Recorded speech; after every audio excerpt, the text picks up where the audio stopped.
Okay, so today is Tuesday, and every Tuesday it is a meeting date for the family, 6 members of the family and 6 members of Imran Khan's counsels, his lawyers.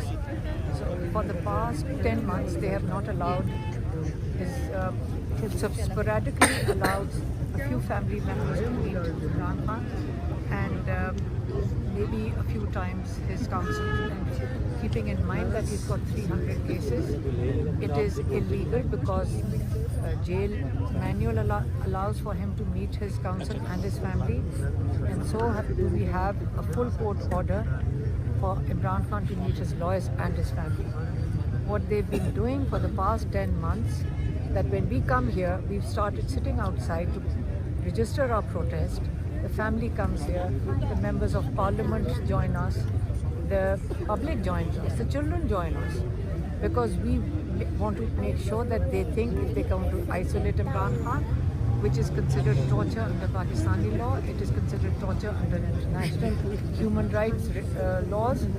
So if they think they're going to isolate him and think that people will forget him, they are highly mistaken. We will sit here, we will protest, all we did was we were sitting here and we registered our protest. We held a prayer before sunset, and at sunset, when we were leaving, we had also planned that we will distribute some leaflets along the route, so to ask shopkeepers to participate in the protest on the 8th of February. That is the second anniversary of that massive rigging in which all their mandate was stolen, their votes were stolen. So we had asked that all the shopkeepers join in the lockdown that shut down Pakistan. It's only a protest to stay at home. So when we were about to leave for the protest, like not a protest, we were just going to go back home, and along the way we were going to distribute some leaflets, and we said so. So what do we get? Our car gets blocked. We have 2 police vehicles which block our car.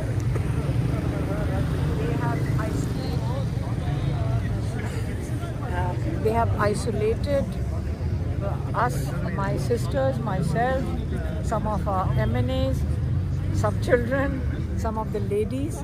We are surrounded by the women police. We've got one circle of women police, inner circle is of the women police, and outside, if you see, we've got the riot police.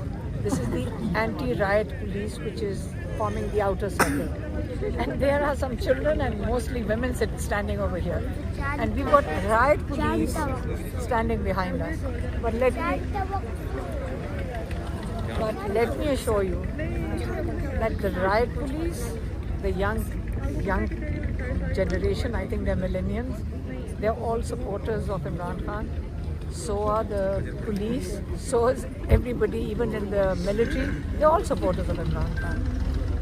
The problem that this government is facing, that they are panicked when people come out on the streets, they tell them to stay at home.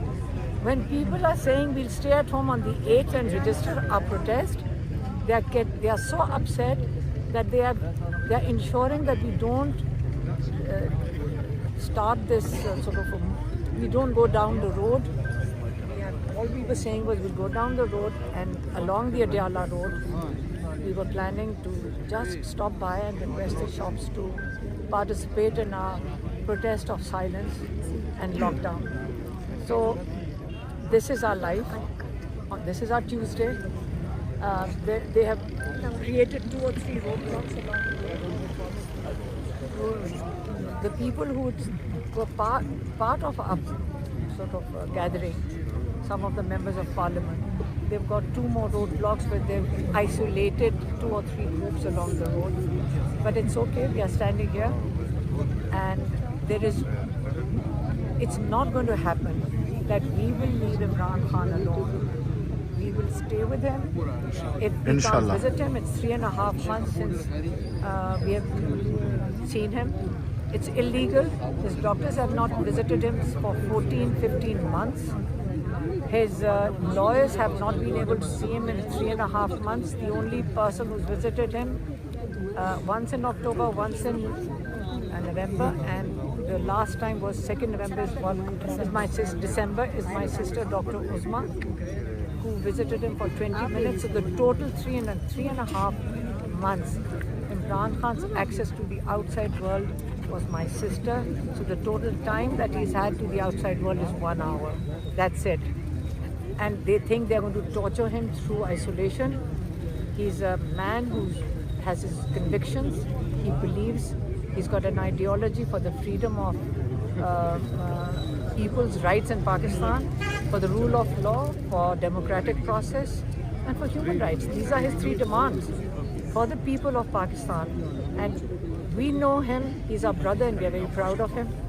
We are very proud of our brother. We are privileged to be his family.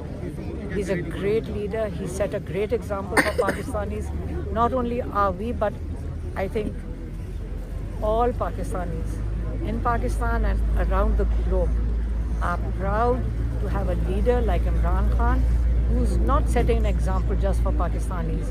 He's setting a global example of what leadership is. 2.5 years in jail and a panicked government, a government sitting here with no mandate, a stolen mandate, a fascist regime run by one dictator. So if he thinks that we are going to go silently, we are ready for jail. If these children can stand here and join the protest and ask for Imran Khan's freedom, then they should understand that the next 40-50 years belong to Imran Khan. Inshallah, inshallah.